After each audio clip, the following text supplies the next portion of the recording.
بسم الله الرحمن الرحیم. په دې درسي ویډیو کې به موږ او تاسې د ګلایکوزیډیکې اړیکې یا هم د ګلایکوزیډیکې رابطې په اړه باندې بحث ولرو.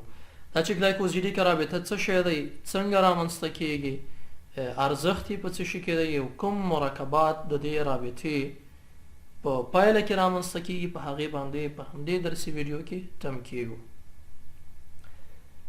ګورئ که چیرې موږ او تاسې دغه انځور په نظر کې ونیسو، دلته دوه مونوساکرایډونه شتون لري، یو یې د فرکټوز دی، بل یې هم ګلوکوز دی. دا دواړه کاربوهایدریټونه یو له بله سره یو ځای کیږي او بالاخره یو ډای سکراید جوړوي چې دغه ډای سکراید د سکروز په نامه باندې یادیږي.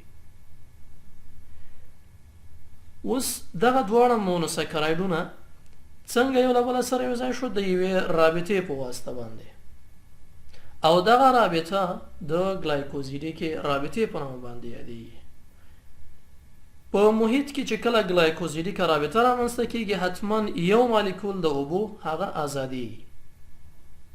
دا چې ولې په دې باندې بحث کوو، په دې باندې غږیږو. ګورئ که چیرې همدغې انځور ته ښه پاملرنه وکړو، وینو چې د یوه کاربوهایدریټ د هایدروکسیل ګروپ، د بل کاربوهایدریټ د هایدروجن اتوم یو له بله سره یو ځای کیږي او دا دواړه یو مالیکول د اوبو جوړوي. کله چې د دغې مالیکول یا د همدغې کاربوهایدریټ یا د همدغې مونوساکرایډ څخه د هایدروکسیل ګروپ ازادیږي او د اوبو مالیکول ته ځي، دلته یوه اړیکه یا یوه رابطه ازاده پاتې کیږي. کله چې د همدغې مرکب د هایدروجن اتوم ازادیږي او د اوبو مالیکول ته ځي، دلته هم یوه رابطه آزاده پاتې کیږي.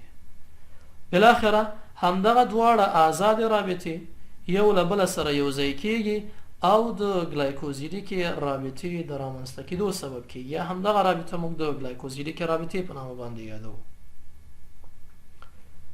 که چیرې موږ بل مثال په نظر کې ونیسو، وینو چې دلته یو پینټوز موجود دی چې یو مونوساکرایډ دی، ولی دا بل مالیکول هغه مونوساکرایډ نه دی، یو بل مالیکول دی.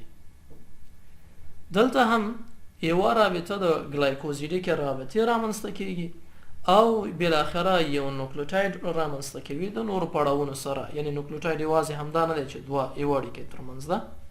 زما هدف دا دی چې په نوکلیوټاید کې پینټوز یا یو مونوساکرایډ موجود دی او د یو بل مالیکول سره اړیکه جوړوي. دا چې هر مالیکول دی، موږ دلته د مثال په ډول باندې راوړو، هر مالیکول چې وي د هغې سره یو ځای کیږي او دغه رابطه هم د ګلایکوزیډیکې رابطې په نامه باندې یادیږي، په نوکلیوټایډونو کې رامنځته کیږي.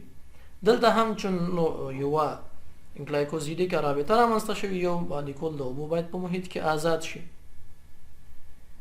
راځو دې ته چې کومې خبرې یا کومې اړینې نکتې هغه په ګلایکوزیډیکه رابطه کې مهمې دي. یوه خبره باید چې تل زموږ په یاد وي، په ګلایکوزیډیکه رابطه کې چې کله ګلایکوزیډیکه رابطه رامنځته کیږي، یو مالیکول د اوبو همیش ازادیږي. تل په محیط کې یو مالیکول د اوبو ازادیږي.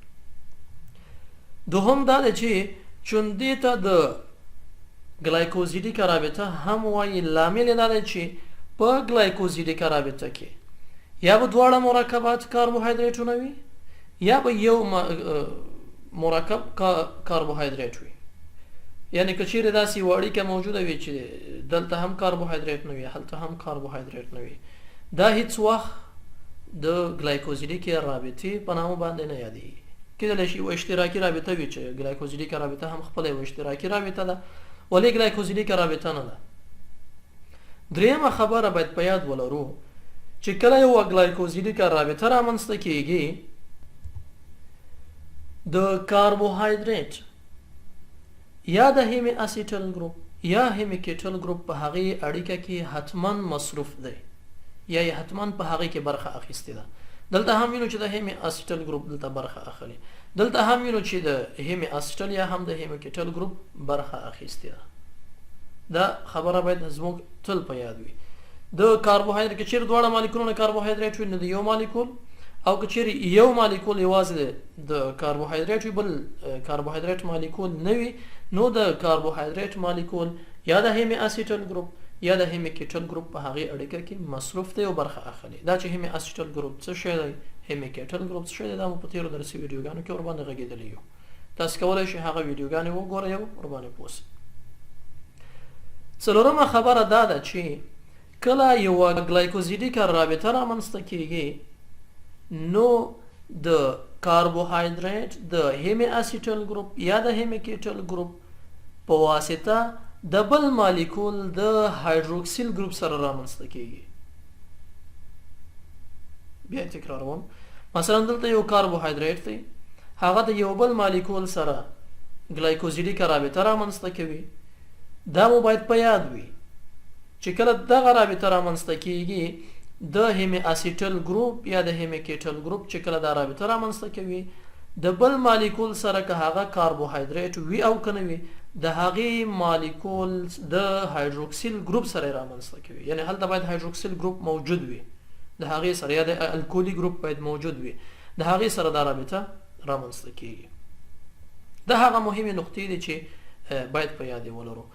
په پولیساکاریډونو کې بیا موږ ورباندې بحث کولی شي چې د ګلایکوزیډیکې رابطې په واسطه باندې له 500 تر 1500 پورې مونوساکاریډونه هم یو له بله سره یو ځای شي.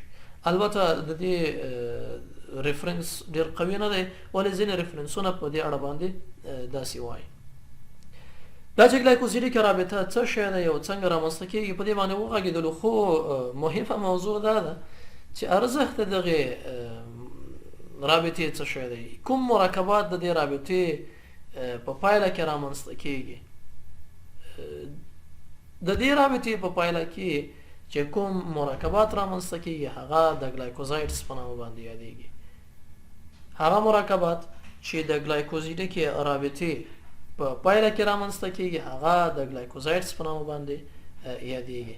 اگر که دا مرکبات بیا خپل نومونه هم لري، مثلا موږ ورته سکروز وایو، ډایسکراید ورته وایو، یا مثلا پولیساکرایډونه دي، اولیګوساکرایډونه دي، نشایسته ګلایکوجن، دا مرکبات خپل نومونه هم لري، ولې ټوله کې هغه مرکبات چې د ګلایکوزیډیکې رابطې په واسطه باندې رامنځته شوي وي هغې ته ګلایکوزایډز وایي.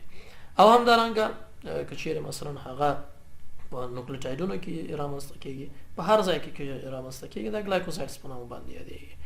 ارزښت یې په همدې کې دی چې مثلا د ډي ان اے په جوړښت کې نوکلیوټایډونه دي او نوکلیوټایډونو په جوړښت کې بیا ګلایکوزیډیکه رابطه، یعنې هغه پینټوز چې یو مونوساکراید دی چې د مونوساکرایډونو په ارزښت کې موږ په هغې باندې هم غږېدلي وو. دلته د ګلایکوزیډیکه رابطه موجوده ده، که چیرې همدغه رابطه نه وي نوکلیوټایډونه نه رامنځته کېږي او بالاخره ډي ان اے او ار ان اے په جوړښت کې ستونزې رامنځته کېږي او ډېره غټ ستونزه کېدلی شي رامنځته کېږي. همدارنګه مثلا پولیساکرایډونه رامنځته کېږي، انولین دي، نشایسته ده چې په نباتاتو کې د موږ ورباندې راتلونکو درسي ویډیوګانو کې غږېږو، ګلایکوجن دی، سیلولوز دی، اولیګوساکرایډونه دي. مثلا اولیګوساکرایډونه بیا د حجرو په سطحه باندې اخیزو په شکل کې یا د هغوی په جوړښت کې برخه اخلي، یا له نشایستې یا موږ له ګلایکوجن څخه په عضویت کې ګټه اخلو. نو دغه ټول مرکبات چې رامنځته کېږي دا د همدغې ګلایکوزیډیکې رابطې د برکت له امله رامنځته کېږي. که چېرې ګلایکوزیډیکه رابطه شتون ونه لري دغه مرکبات په هیڅ صورت سره نه رامنځته کېږي. دا هغه څه چې موږ د ګلایکوزیډیکې رابطې په اړه باندې وویل. ستاسې له پاملرنې مننه کوم.